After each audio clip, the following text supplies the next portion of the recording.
une nouvelle émission sur Guérit TV Monde, La Position. Tous les mercredis à 21h sur votre web télévision. Prenez le rendez-vous pour savoir la position ou la lecture de tel ou tel acteur politique sur des sujets brûlants de l'actualité. Guérit TV Monde, le leader des web TV. Vous avez besoin d'un espace publicitaire pour faire connaître votre société ou vos produits? Seul Guérit TV Monde peut vous satisfaire. Pour tout renseignement, contactez le 00229 91 19 10 10. Guérit TV Monde, le leader des web TV. Les grandes contradictions. Les grandes contradictions, une émission de décryptage de l'actualité nationale et internationale avec Shamsdine Badaro, Gaspard Adjamossi et Achille Wusso. Les grandes contradictions, c'est tous les vendredis sur Guérit TV Monde. Vous êtes sur Guérit TV Monde et vous venez de faire un bon choix pour mieux vous informer. Amis internautes, bonsoir. Nous sommes vendredi 28 juillet 2023 et nous sommes déjà là pour vous servir le dernier numéro de cette émission pour le compte de ce mois de juillet. Les grandes contradictions, c'est avec Gaspard Adjamossi, Achille Wusso et moi-même. Nous sommes déjà donc au rendez-vous. Gaspard Adjamossi, bonsoir. Bonsoir, Shamsdine Badaro. Achille Wusso, bonsoir. Bonsoir, Shamsdine Badaro. La rue opine, on démarre. C'est le premier sujet. Gaspard Adjamossi, deux coépouses peuvent-elles rester dans la même maison? Oui, bien sûr, deux coépouses peuvent rester dans la même maison parce que l'époux qui les réunit est certainement dans cette maison-là. Donc, en principe, tel que vous me posez la question, moi, je réponds a priori, c'est comme ça que ça devrait être. Parce que si la question se pose, ça suppose que l'époux doit avoir au moins deux maisons avant d'avoir deux épouses, ce qui n'est pas forcément faisable pour tout le monde. Ou bien, il a une maison, il est obligé de louer pour une autre, ou bien il est obligé de louer deux maisons. Donc, certains vous diront, avoir plus d'une femme, c'est une question de moyens. C'est là où le problème. Comment on peut louer deux maisons à cause de deux femmes? À cause de deux femmes. C'est pour ça que je réponds d'office que les femmes peuvent rester ensemble. Déjà que moi, j'ai vécu pareille expérience, pas une expérience personnelle, je l'ai vécu en tant qu'enfant. Ah oui. En tant qu'enfant, où deux femmes de mon défunt père sont restées avec nous tous. Et ne se sont presque jamais querellés. Je dis ne se sont presque jamais querellés parce qu'il n'y a pas eu de querelle de coépouse en tant que telle. Vous savez, même quand vous êtes des deux sœurs, quand vous êtes deux frères, que vous restez ensemble, il arrive des moments où il y a des mésententes. Il y en avait. Mais vous ne saurez pratiquement jamais que c'est des coépouses parce qu'elles s'entendaient à merveille. Elles s'entendaient tellement bien même que par moment, c'était en défaveur de mon défunt papa. Mais il faut faire le constat aussi que ce n'est pas évident de nos jours, avec nos sœurs, nos femmes et autres, qui ne veulent pas, du moment où elles partagent le même mari, elles ne veulent plus du tout se sentir. Il y a des questions de jalousie, des questions d'envie qui amènent aujourd'hui. Aujourd'hui, je dirais que c'est quasiment difficile ou impossible de réunir deux femmes sous un même toit. Si tu veux... La preuve, elles se sont battues et mort s'en est suivi. C'est dramatique, mais aujourd'hui, c'est le constat. Et si ce n'est pas elle qui s'entretue, c'est le mari qu'elle tue carrément. Parce que à force de gérer ces querelles-là, je crois que tu finiras un jour par succomber. Achille Wusso, donc on peut écarter, on peut éviter de mettre deux coépouses ensemble. Hein? Oui, je tenterai de dire, comme Gaspard a commencé tout à l'heure, que en fait, lorsque nous voyons ce qui se fait ou ce qui se faisait dans notre tradition, il n'y avait pas de difficulté pour nos parents à mettre leurs femmes ensemble. Nous sommes culturellement d'inspiration polygame. D'accord? Et donc, il était rare de trouver un homme avec une femme. Et comme ça, les réalités et concordait avec les faits.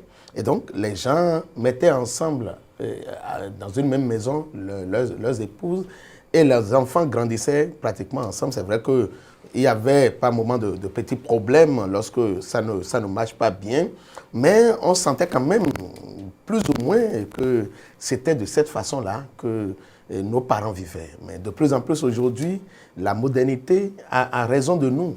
Aujourd'hui, malheureusement, il est difficile de mettre ensemble deux épouses autour de soi dans une même maison.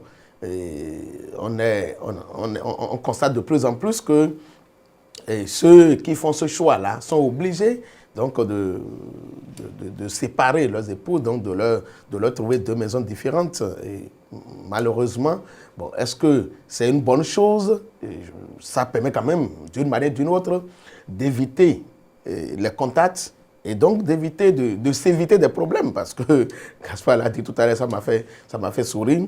Et lorsque les querelles naissent, ça peut faire aussi partie le mari.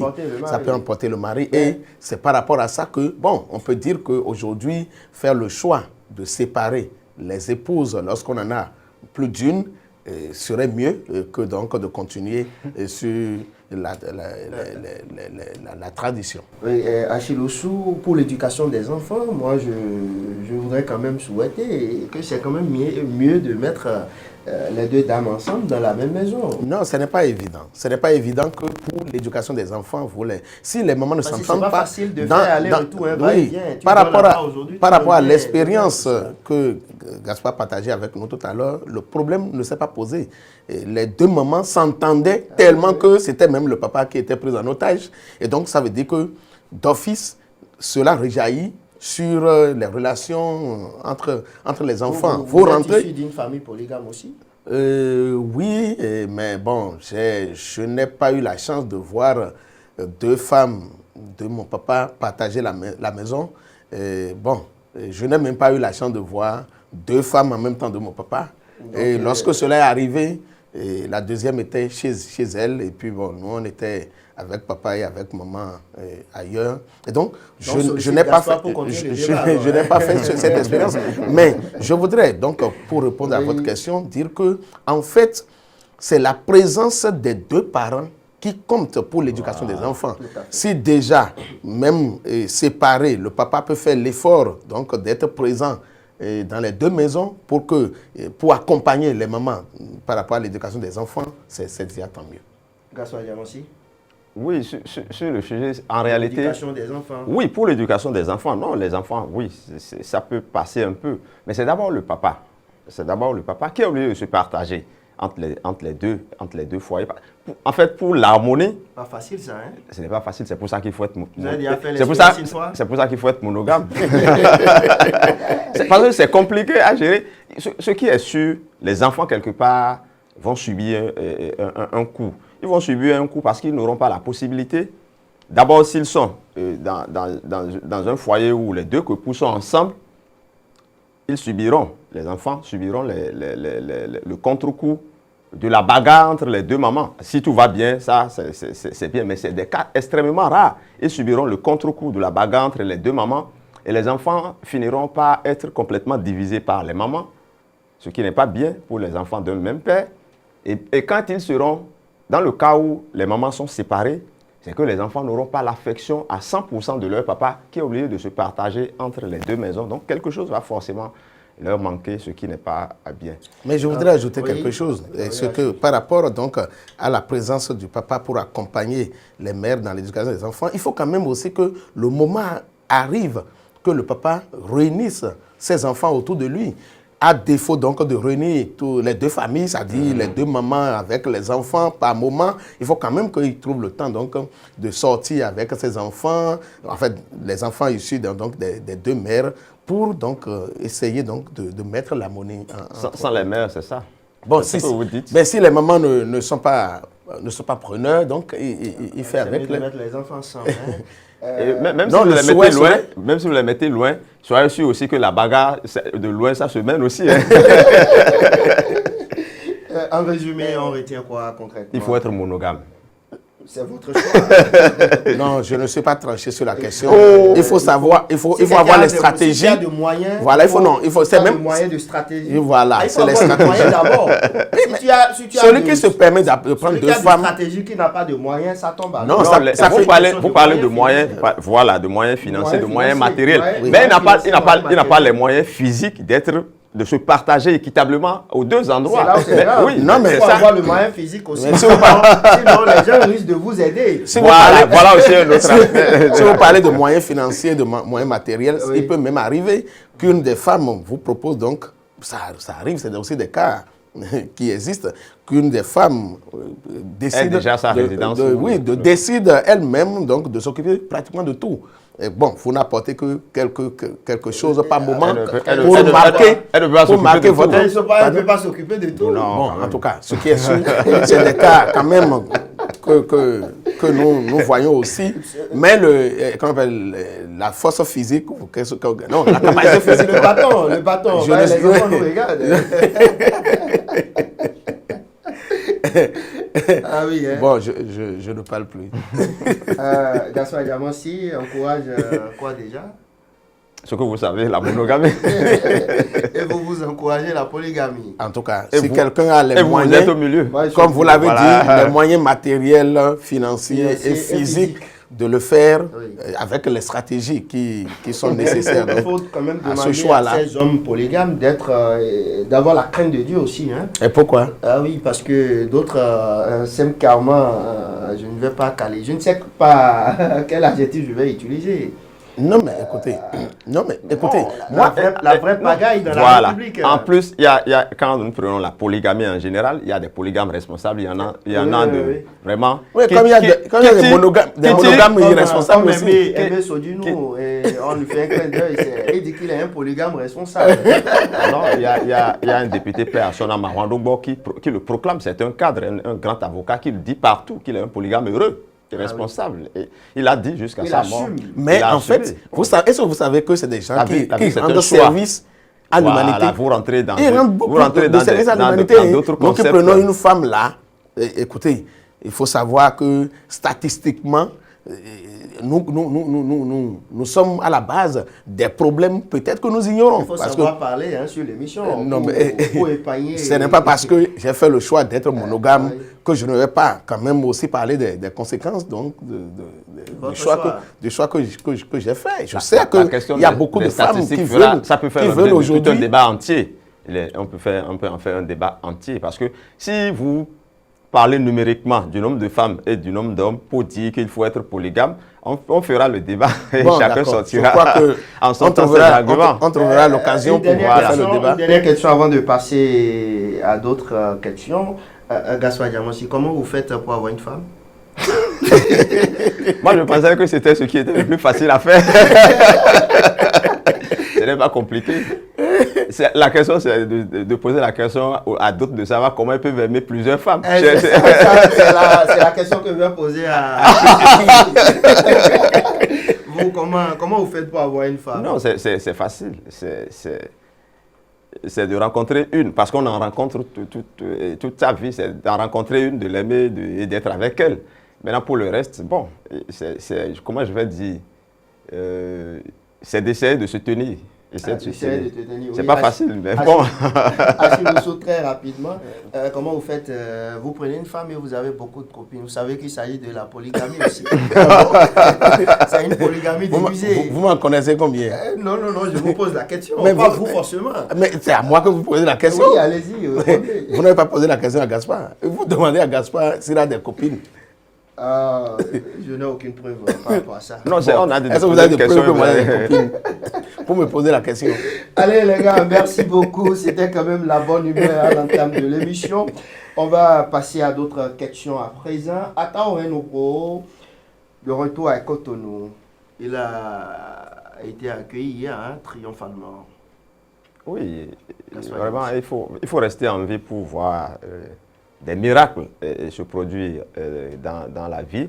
Et quand on se rappelle des conditions dans lesquelles il est parti de ce pays-là, moi je ne parierai pas pour son retour aussi triomphal que cela. Mais bon, vous savez, la politique est passée par là.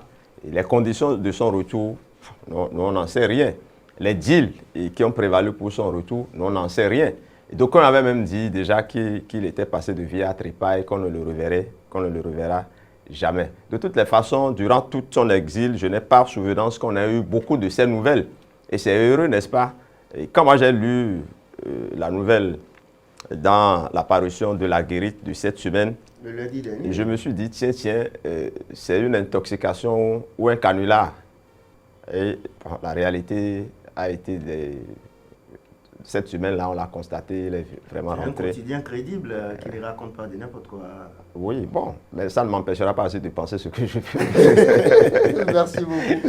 Et donc, mon souhait pour finir, c'est que ce ne soit pas le dernier qui rentre comme ça, que d'autres aussi, en boîte de pain et autres, les Adjavon, les Léani et autres, qu'ils puissent également, à Fodjobo, tout ça, que ceux-là aussi rentrent. Et à la veille de la célébration de l'indépendance, c'est tout un symbole et je pense qu'on a intérêt à continuer sur cette lancée-là. On a intérêt à continuer sur cette lancée, Achille-Oussou. Oui, je crois d'abord que c'est Guérit qui a intérêt à continuer par rapport à nous annoncer à la livraison des bonnes informations.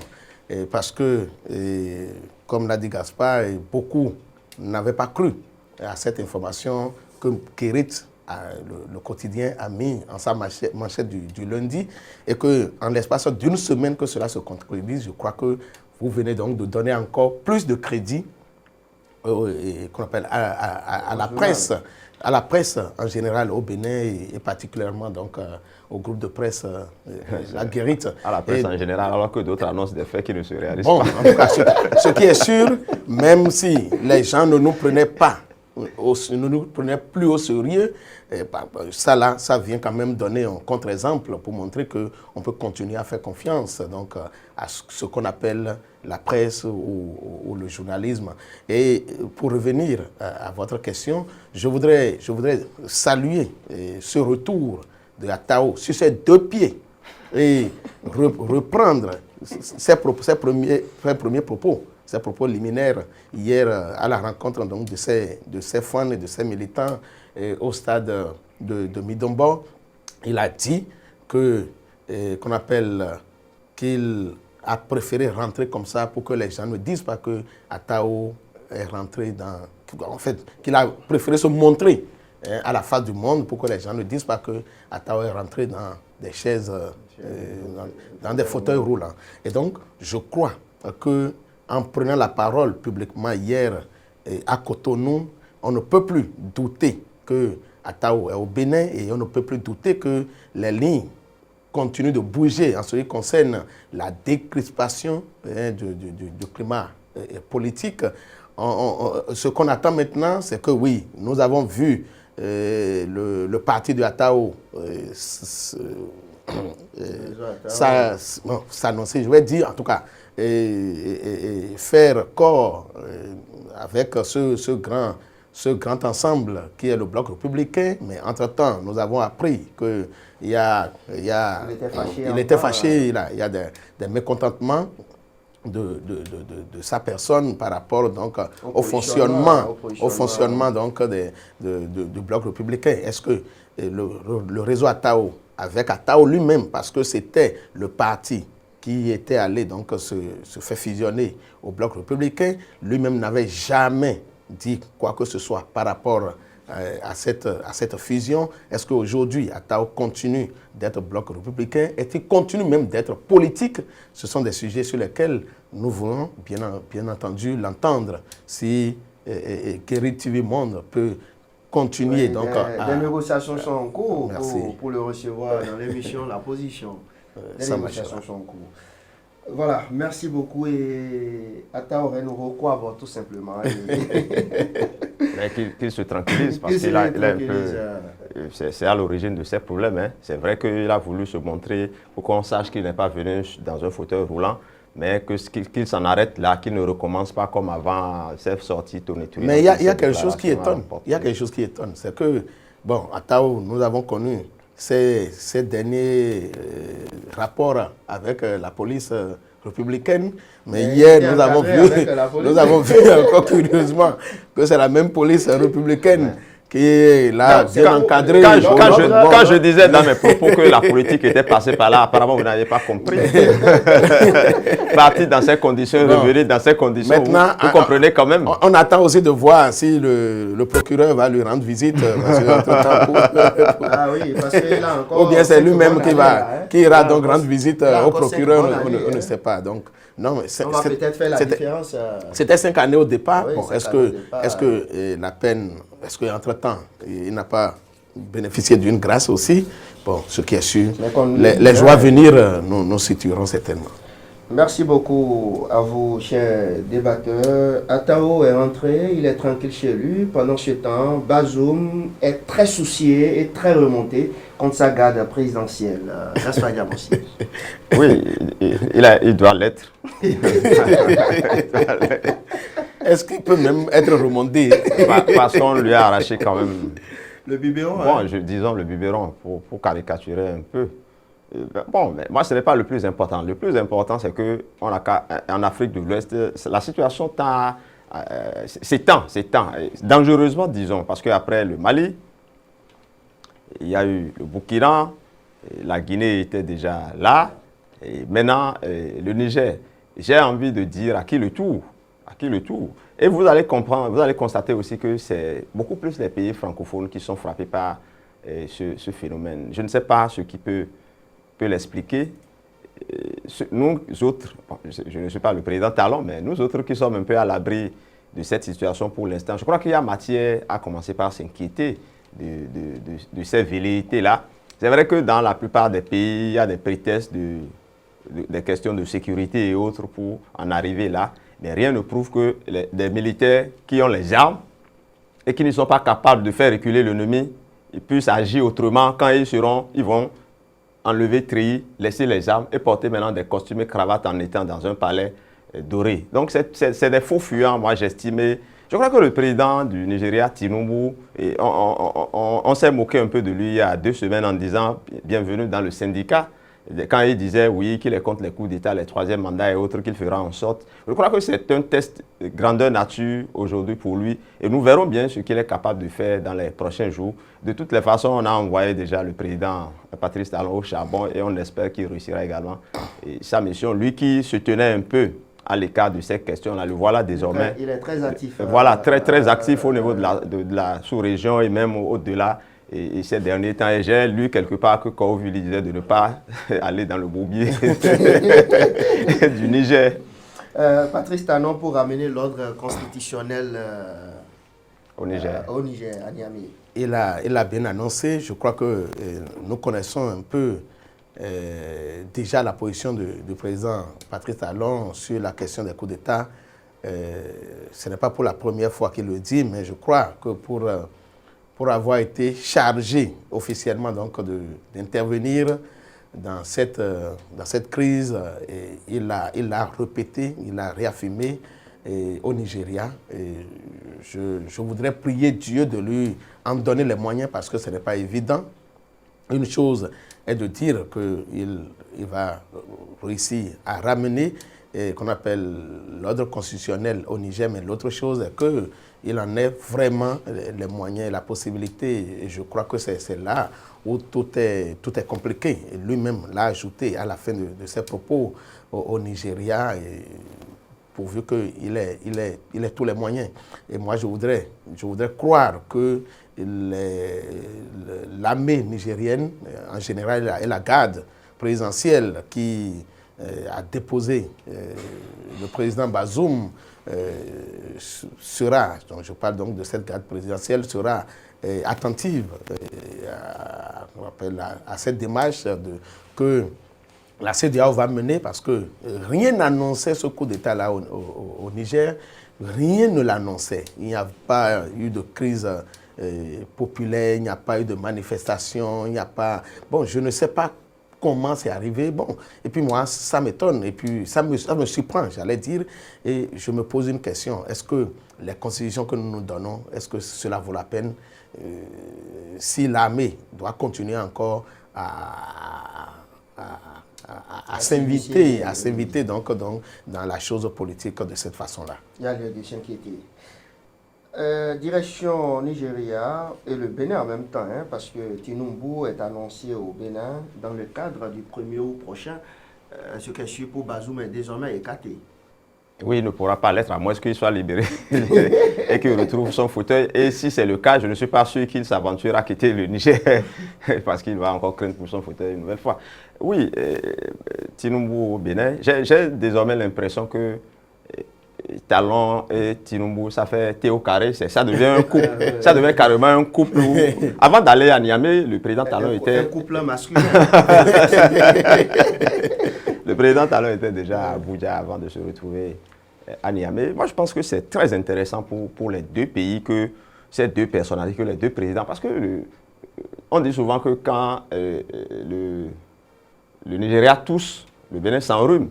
Et quand le Nigeria ferme ses frontières, la preuve, quand il y a eu l'arrêt des subventions sur le carburant depuis quelques mois, les Béninois souffrent énormément par rapport à cette question. Donc, on a intérêt à ce que les deux chefs d'État, et je crois que ce que nous observons dans ces relations-là, je crois que moi, c'est une situation qui me réjouit totalement. Et j'espère que cette relation-là va beaucoup plus profiter au peuple des deux pays et non aux deux personnalités, forcément. Parce que quand on sait que les deux sont également des hommes d'affaires, on espère que le fait qu'ils soient ensemble, que ce ne soit pas pour leurs affaires personnelles, que ce ne soit pas sur le dos des populations, que ce soit dans l'intérêt des deux États. Non, mais je suis d'accord que le Nigeria et le Bénin s'entendent, mais je ne voudrais pas qu'on continue de penser que le Bénin est une succursale du Nigeria ou un prolongement. Je voudrais donc que la souveraineté de chacun des deux États soit vraiment respectée. Tel que ça se passe maintenant, je crois quand même qu'on constate une certaine élégance entre les deux chefs d'État, et de plus en plus le président nigérien fait confiance au président Talon par rapport à certaines questions, surtout ces questions qui concernent la sécurité dans la sous-région et dans l'espace CEDEAO. Nous allons souhaiter que cela continue comme ça, et très bientôt, au lieu donc d'aller prendre du carburant en Algérie, et que la raffinerie comment il s'appelle, de l'homme d'affaires nigérien Dangote et commence par approvisionner les stations-service du Bénin. Peut-être que cela aura aussi un impact positif pour nous, parce que... En attendant que le Bénin aussi ait ses raffineries qui sont annoncées.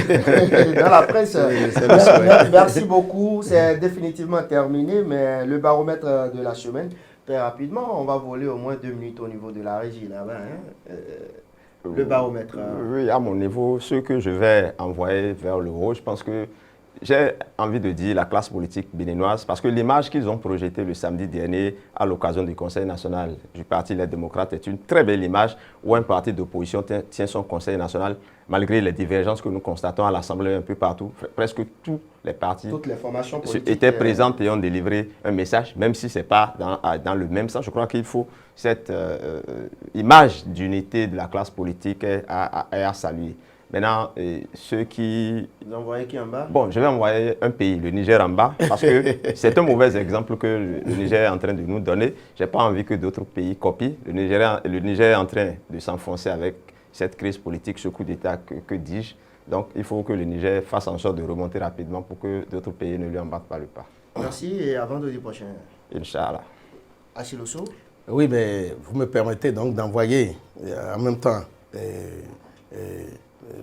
le ministre Oswald Meki et le CEG Saint-Rita en haut, parce que nous avons vu quelle a été donc cette participation du CEG Saint-Rita à la Coupe du Monde dans le cadre du championnat scolaire. Et le Bénin a fait vraiment forte sensation grâce donc aux prestations de ces jeunes. Mais il faut saluer entre-temps l'initiative qui est certainement née du ministre Oswald Meki. Nous voudrions souhaiter que le Bénin continue comme ça sur le plan du sport, et que de plus en plus nous donnons de visibilité à notre pays.